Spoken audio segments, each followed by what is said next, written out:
Témoignage en anglais d'une ex-musulmane iranienne vendue comme enfant-épouse à l'âge de 13 ans, ayant subi VIOL et torture en Iran aux mains de son mari, musulman, dénonce l'islam après avoir fui l'Iran et refait sa vie en Amérique.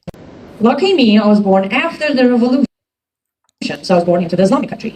Then to top that, I was also born in a family where my father was a sheikh, a step higher than imam. Donc elle est née dans une famille après la révolution et son père était un cheikh.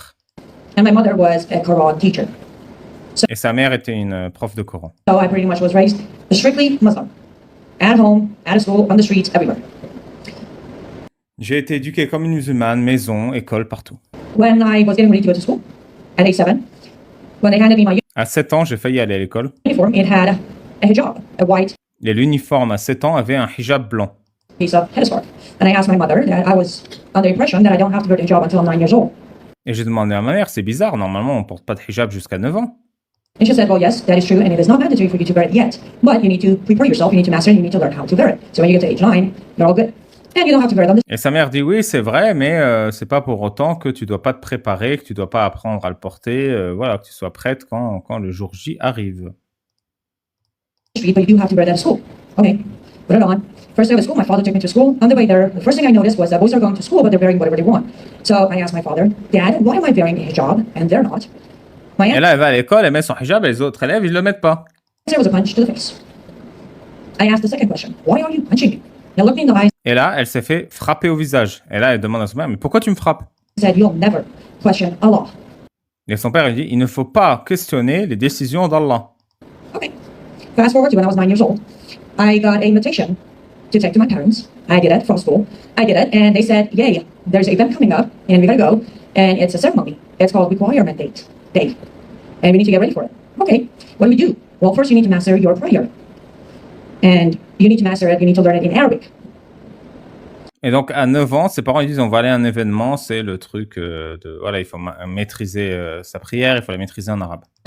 A question came to my mind at that age, and it was the fact that, wait a minute, Allah is supposedly my creator, but he expects me to be bilingual, but he's not himself. Et là, elle se dit, mais attends, pour faire la prière, il faut que je la fasse en arabe. Allah m'a créé, il s'attend de moi que je suis bilingue, c'est-à-dire perse et arabe, mais Allah, il n'est pas bilingue, il parle pas ma langue. So I have to learn Arabic so he would understand what I'm saying. Donc, je dois apprendre l'arabe pour comprendre ce qu'Allah me dit. That was the first red flag for me. Master the prayer, then I had to master the prayer, call to prayer. I did that. And then they showed me my gorgeous wardrobe. They handed me a burqa. Are you all familiar with burqa? It was color white Et elle est passée du voile à une magnifique burqa intégrale. because it was a day of celebration. They put me in a burqa, put a black headband on top with a giant red rose or some sort of flower, and we went. I walked in, and the room is filled with 9-year-old girls. Some of them I knew because they were my classmates or from my school, some of them I didn't know. And for the record, same day, every single city in the country had the same ceremony going on for their 9-year-old girls. And mom came on stage and started Et voilà, c'est la même cérémonie partout dans le pays pour les filles de son âge. citing Quran and talking about Muhammad and Islam and Sharia and all that good stuff. And even on saying, starting today, all of you 9-year-old girls in this room, under Sharia are officially an adult woman. You will be responsible for your actions. You will pay consequences. You will follow Muhammad. You will die or kill in the name of Allah. Oh, and Voilà. Et donc, à partir de maintenant, c'est cérémonie adulte, tu es responsable pour tes actions, tu dois suivre Mohammed, tu dois vivre et mourir pour Mohammed. if your male guardian decides it's time for you to get married, you will do so. Et si tu montres des signes que tu es prête à être mariée, on va te marier. I have never tried to tell anyone how I felt because so many emotions were running through me. But the strongest one was anger. I was pissed off. I'm like, wait, so until now, I'm just a kid. The only thing I have to worry about is my grades, my school, classmates, friends, dolls, and like, Et elle comprend pas, elle dit, bah moi, je m'en fous un peu de tout ça, je me soucie de mon école, de mes notes, de mes poupées et de mes amis. Dad, I'm an adult woman. I could possibly be a wife. I could possibly become a mother. Et elle dit, je comprends pas, je vais à l'école, j'ai des notes, j'ai des poupées, j'ai des amis, et je vais peut-être devenir une femme, voire une mère. After that, they told us to get up and repeat after their mom. He started saying the Shahada, which is basically the testimony you give to officially become a Muslim. And technically, I've been called an ex-Muslim, but in reality, I'm not an ex-Muslim because I was too pissed off to repeat after their mom. So I didn't say the Shahada. So as an adult, I didn't become a Muslim. But in Islamic Republic of Donc elle n'a pas répété l'attestation de foi après l'imam parce que ça a gonflé. when you're born, they stamp you a Muslim and you don't have a choice. After that, considering the fact that I was an adult woman and I was responsible for my own actions, I managed to get myself in a lot of trouble. Until I reached the age of 14, I was arrested over 12 times, and every time I was À l'âge de 14 ans, elle avait déjà été arrêtée 12 fois. Arrested, I was put in prison or detention center. Mais elle allait en prison, des centres de détention. Just to know, because I was an adult, there is no juvie system in Iran. You go to prison where real-life adult criminal women are Parce qu'elle était considérée comme une adulte vu qu'elle avait ses premières règles à 9 ans. being helped. So I shared my cell with them. I managed to get lashed over 100 times. Elle a réussi à se faire fouetter 400 fois, 400 coups de fouet. And I was raped, I don't know how many times, lost count. Et elle a été violée, donc avant l'âge de 14 ans, elle ne se souvient même plus combien de fois. And just so you know the crimes I committed, I was arrested once because I was wearing nail polish. Now, Et les crimes qu'elle a commis pour prendre des coups de fouet et se faire violer en prison, elle a porté du vernis à ongles. why is that a crime? If you're wearing a nail polish, that is a proof that you're not doing your prayers. Because as a Muslim, when you do your prayer, you have to do the prayer wash-up. Pourquoi elle a été punie, violée et fouettée pour ça? Parce que si tu portes du vernis à ongles, c'est que tu fais pas tes prières. Parce que si tu fais tes prières, tu fais tes ablutions. Et que si tes ablutions n'atteignent pas tes ongles sous le vernis, eh ben, c'est que tu fais pas tes prières. Donc pour ça, elle a été violée. You can't have anything blocking water from touching the areas that you're washing. Hands are one of those areas. If you have nail polish, the water isn't touching your nail. Therefore, you're not doing your prayer. I was arrested because completely accidentally, my hair was showing from the back of my hijab. Une fois, elle a été arrêtée par la police parce que des cheveux dépassaient derrière sa tête. I was arrested because I went to a party when boys and girls were in the same room. Elle a été arrêtée aussi une fois parce qu'elle allait à une fête et qu'il y avait des hommes et des femmes dans la même pièce. And everybody at that party, including myself, we earned ourselves 35 lashes. Chaque personne à la fête a reçu 35 coups de fouet. Except the host, he actually earned himself 75 because he Mais l'organisateur de la fête a reçu 75 coups de fouet. was promoted. I also got arrested once because with a good friend of mine, classmate, we were walking home and we decided to whisper this song we like. We got carried away and we started singing loud. We got arrested. They Une fois, elle rentrait de l'école avec sa copine et elles ont commencé à susurrer une chanson qu'elles aimaient, puis ils ont commencé à la chanter à haute voix, elles ont été arrêtées. took us to the detention center. We were both 11. À 11 ans, elles ont toutes les deux été arrêtées et envoyées dans un centre de détention pour avoir chanté une chanson dans la rue. They had to hold us at the detention center until morning where they could send us to the court to see what's going to happen. And somehow, while we were there, they find out my classmate, my friend, is not a Muslim, but rather she was a Baha'i. That was Et pendant qu'ils étaient au centre de détention, ils attendaient leur jugement le lendemain et entre-temps, ils ont découvert que sa copine n'était pas musulmane. night that was forced to watch my 11-year-old friend be sodomized all night for being a filthy non-Muslim. Be sodomized all night to watch my 11-year-old friend be sodomized all night for being a filthy non-Muslim. To watch my 11-year-old friend be sodomized all night. Elle a été obligée de regarder sa copine de 11 ans, alors qu'elle-même avait 11 ans, se faire sodomiser toute la nuit. For being a filthy non-Muslim. I don't know what happened to her. She did not come back to school. And we were sent to two different Elle n'est jamais revenue à l'école après ça. courts, so I hope she stayed alive. Elle espère qu'elle a réussi à sauver sa propre vie. Another time, I decided to sit in the front seat of the cab because the back seat was full. As the back passengers were getting off, I didn't bother to move and go sit in the back. We got pulled over by morality police. Here's the thing. And by the way, whatever I tell you, please do not take my word for it. Every information I'm giving you is available online thanks to technology today. As soon as you're pulled over by morality police in the Islamic Republic of Iran and it's a couple, a man and a woman, the first question is, what's your relationship? Elle dit, si vous voulez pas me croire sur parole, ne vous en faites pas, la République islamique d'Iran met toutes ces informations en ligne sur leur site internet. Si vous êtes dans la rue, un homme et une femme, la première question qu'on vous pose, c'est quelle est votre relation? I said, nothing. I'm a passenger. The driver said, no, we have a relationship. They took us in. In the morning when I went to court, I kept on telling the truth. I was just a passenger. And the judge asked me if I can bring someone else to testify to my testimony. And I said, well, no, we were alone in the car. La meuf dit, non mais on se connaît pas, je suis passagère, et l'autre il dit, oui, on a une relation. Et du coup il dit, ramène-moi un témoin pour dire que, pour attester de ce que tu dis. I said, well, technically, because under Sharia, you are half of a man. Your testimony counts as half of his testimony, so I'm going to have to take his. Et donc ils disent, ramène quelqu'un d'autre. Elle dit, mais pourquoi j'ai besoin de quelqu'un d'autre? Je te dis qu'on n'est pas ensemble. Elle dit, bah parce que c'est la charia en Iran, donc ton témoignage vaut la moitié d'un homme. Donc cet homme a fait un témoignage et toi tu fais un demi-témoignage, donc c'est lui qui a raison, vous êtes ensemble. word for it. You're sentenced to 75 lashes. Elle s'est pris 75 coups de fouet pour ça. I'm not going to bore you with more of my stories and criminal acts, but you get the picture. When I was close to my 14, my father, being a sheikh, devoted Muslim, just had it. I was bringing way too much attention to our family and I was too much of a troublemaker. So he figured it's time for me to be somebody else's problem. À 14 ans, son père en a eu marre de sa fille qui s'est fait arrêter 11 fois et fouetter plus de 400 fois et violer en prison. Il a décidé qu'il était temps de se débarrasser d'elle et de la marier à quelqu'un. One day he told me I am going to marry that guy. I'm not kidding, literally. He looked me and pointed at the guy. Et donc un jour, il est allé voir sa fille et fait « Maintenant, tu vas épouser ce gars-là en pointant du doigt. » That guy. I tried to cry my way out of it, beg my way out of it, even fight my way out of it. It did not work. So I became, back then I thought I became his wife. Later on, I learned it's all the child bride. The man who bought me, yes, he purchased me. Et donc, elle a essayé d'éviter ça, mais son père a refusé et il l'a vendu à ce mec. He paid $50, American dollars, and Il l'a acheté pour $50 américains. opium for about a month of usage for my father. He kind of sort of had a habit of looking at me as a punching bag. So he had me for over a year, and every day, if he wasn't beating me, he was raping me. If he wasn't raping me, he was beating me, or sometimes. Et elle a été pendant 1 an avec cet homme, donc de 14 à 15 ans. Soit il la battait, soit il la violait. Et quand il faisait pas l'un, il faisait l'autre. She was doing both. I went to my father and I asked him to get me a divorce because my father, Je suis allé voir mon père et je lui ai dit que j'avais besoin d'un divorce au bout d'1 an. being my legal guardian, had the power to do it.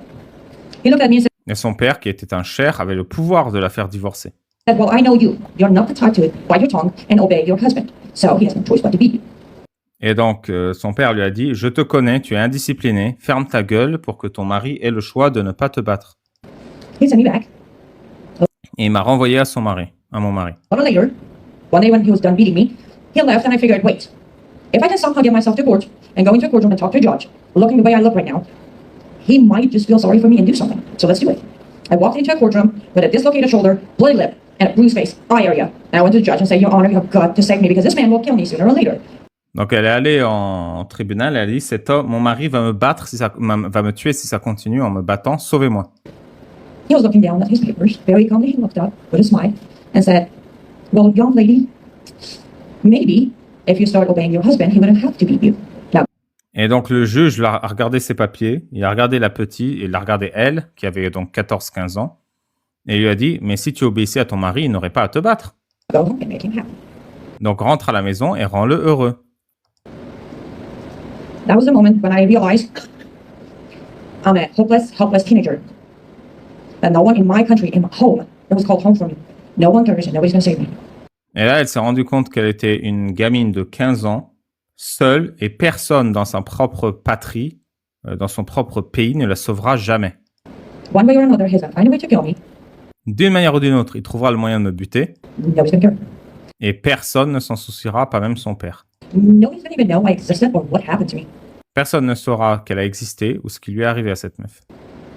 Thankfully, I was blessed to have a grandmother who was against everything else going on, not just with me, the entire country. She was raised the time of King before the revolution, so she had a very clear vision that there's a better life. There's a Et elle s'est enfuie chez sa grand-mère qui avait une vision très claire qu'il y avait moyen d'avoir une meilleure vie pour sa petite fille. time in this that there are people who respect women and they respect a 9-year-old girl as a little girl and not a woman. So she was against it all.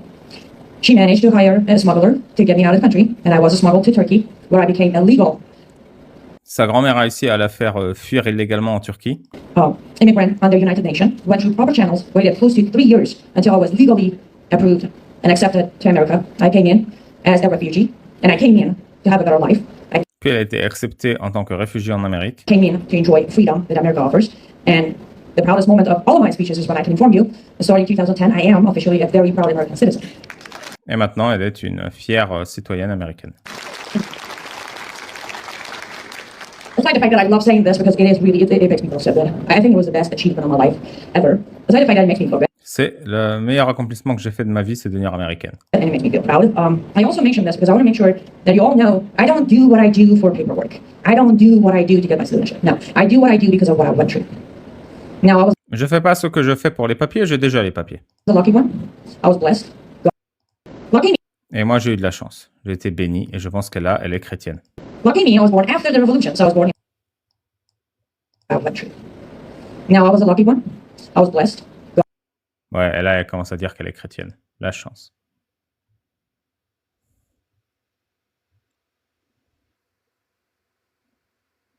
Aujourd'hui, je pense que pour une femme, le pire endroit sur Terre, c'est l'Iran. J'ai vécu en Iran jusqu'à l'âge de 8 ans. À l'âge de 6 ans, j'ai été arrêté parce qu'on voyait un bout de ma cheville. Si vous êtes VIOL, c'est vous qui êtes en cause. Une femme témoigne lors d'un rassemblement à Paris appelant à la chute de l'État islamique. Quand j'en parle encore, je suis émue. À l'âge de 6 ans, j'ai été arrêtée parce qu'on voyait un bout de ma cheville. Ça veut dire ne pas avoir le droit de travailler. Ça veut dire si vous êtes violé, c'est vous qui êtes en cause. Ça veut dire être exécuté pour un oui, pour un non. En Iran, il faut vraiment porter le voile. Si on porte pas le voile, on nous met dans des camions. C'est un truc de ouf. Pendant les manifestations, on n'a pas pu recevoir les cadavres des femmes. Après, on a compris qu'ils ont ramené les cadavres des femmes et ils les violaient dans des prisons. Être une femme en Iran, c'est être rien, c'est être personne. C'est de la répression, c'est genre avoir un poids sur les épaules, c'est avoir honte de quitter, ne pas avoir le droit d'avoir une identité, ne pas avoir le droit d'être une personne en fait. J'étais en Iran toute ma vie. Je ne peux pas sortir courir dans la rue. C'était interdit en Iran de faire du sport avec les gens et les hommes ensemble. Une femme en Iran n'a pas le droit de s'exprimer, n'a pas le droit de parler, n'a pas le droit de vivre. C'est un régime meurtrier qui nous autorise pas à vivre normalement et en paix. On n'a pas le droit de se balader comme on veut, on n'a pas le droit d'être habillé comme on veut, on n'a pas le droit de laisser nos cheveux à l'air. L'Iran, c'est un des pays qui exécute le plus de femmes au monde. En Iran, si vous êtes vierge et que vous êtes condamné à mort, vous êtes violé avec l'accord de la République islamique parce que c'est interdit d'exécuter des femmes vierges. Et voilà. Mamdani condamne les New-Yorkais pour avoir obligé des musulmans à leur lancer des bombes.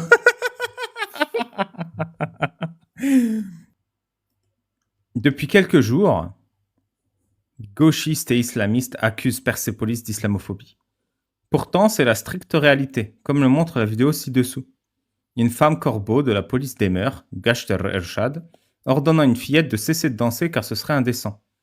Rappelons que les femmes en noir de Persepolis ne sont pas de simples iraniennes voilées. C'est la milice qui impose la charia, harcèle, tabasse et tue pour un voile mal porté. Bravo à Margie Sartrapi pour ce chef-d'œuvre.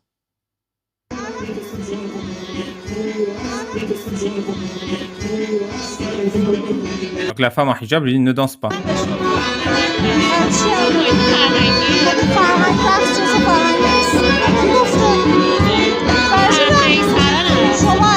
Donc la mère elle dit non mais laisse-la danser. Et la femme elle dit non elle ne doit pas danser.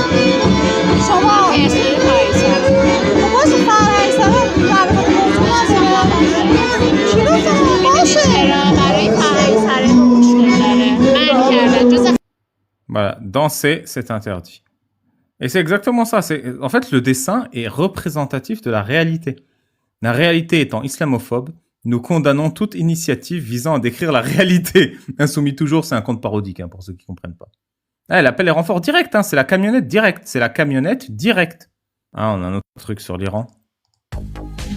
Ah oui, une autre nouvelle, c'est que la team de football iranienne a refusé de mettre le voile pendant qu'elle jouait et qu'elle a été renvoyée en Iran où elles étaient considérées officiellement et publiquement comme ennemies de l'État. Donc la team de foot iranienne, c'est-à-dire la team de femmes qui courent derrière une baballe pour la taper, est considérée ennemie d'État pour avoir montré ses cheveux et ne pas avoir chanté l'hymne iranien. Iran 女子サッカー代表チームが国歌の斉唱を拒否しました。政権は彼女たちを戦時中の裏切り者として非難しています。Voilà, traître de guerre. 彼女たちはイランに帰国した場合、政権によって処刑される可能性があるとお示しられています。さらに選手たちは助けを求めている様子が確認されています。一方で失業者による小側な抗議活動も続いています。彼らは街頭でアヤトラに正義を語りながらテロを燃やしています。ハメネイのための正義。Et pendant ce temps, il y a des gens à New York qui crient justice pour l'ayatollah.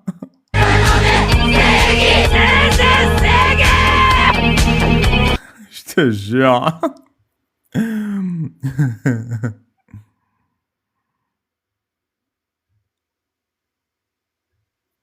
Je vais essayer de vous faire tous les sujets que j'ai déjà abordés, comme ça je les clôt aujourd'hui et tout le reste je le ferai après demain. Vous allez voir que de mauvais esprits vont encore critiquer le choix du décor de la photo officielle du guide suprême. Moi j'aime bien, il y a un ton, il y a quelque chose quand même, ça fait insoumis un peu.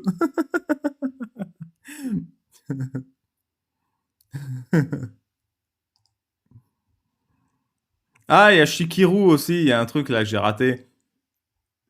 Vous savez, au début, je vous ai montré le Chikirou qui dit députée française, candidat à la mairie de Paris, répond à un journaliste qui la critique poliment par une vidéo où deux cagoles vulgaires hurlent en se trémoussant. À ceux qui me prennent la tête, je dis va te faire enculer.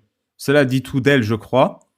Vous ne voyez que le négatif, alors qu'elle a réussi à ne pas le menacer d'un égorgement kabyle. C'est quand même un progrès important de self-control.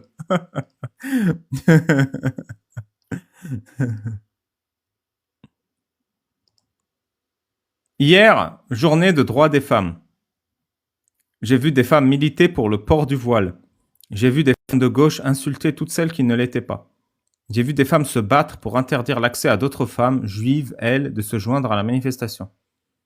J'ai vu des pétitions pour interdire au collectif Némésis de participer à la même manifestation. J'ai vu le mouvement Éclat de femmes devoir être exfiltré par les forces de l'ordre pour échapper à un lynchage.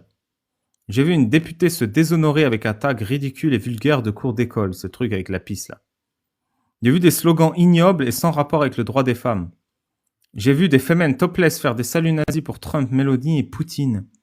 J'ai vu des incidents violents en queue de cortège entre les forces de l'ordre et de prétendus féministes Antifa. J'ai vu des centaines de drapeaux palestiniens. J'ai vu des menaces de mort absolument abjectes. Hier, j'ai assisté au naufrage de la journée des droits des femmes, phagocytée par un militantisme guerrier d'extrême gauche. Hier, toutes les femmes ont perdu.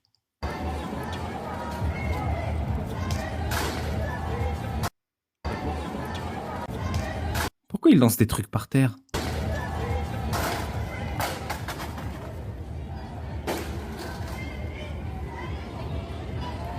Mais quelle est la valeur ajoutée?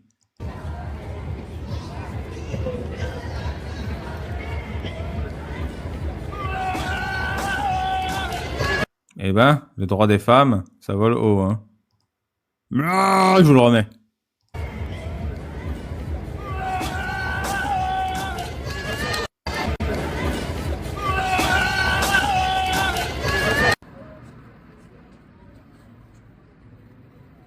Sauve un copain, bute un Quentin. Mais c'était vraiment la journée des droits des femmes, ça? Ya Allah! Les joueuses de l'équipe iranienne ayant refusé de chanter leur hymne lors de la Coupe d'Asie ont été déclarées traîtresses de guerre et ont demandé l'asile politique à l'Australie, visiblement refusé. Dans le bus les conduisant hors de l'aéroport, elles lancent des SOS. Je me demande pourquoi ils ont refusé l'Australie. Ah, je devais vous faire la BD, la Persepolis. Est-ce que tu sais ce qu'ils font aux jeunes filles qui se font arrêter? Tu sais ce qui est arrivé à Niloufar, la fille qui a rencontré Khosrow à la maison de Khosrow, l'homme qui a fait les passeports? C'est contre la loi de tuer une vierge. Alors, un gardien de la Révolution l'épouse et lui prend sa virginité avant de l'exécuter. Tu comprends ce que ça veut dire? Si quelqu'un tousse un seul cheveu sur ta tête, je le tuerai.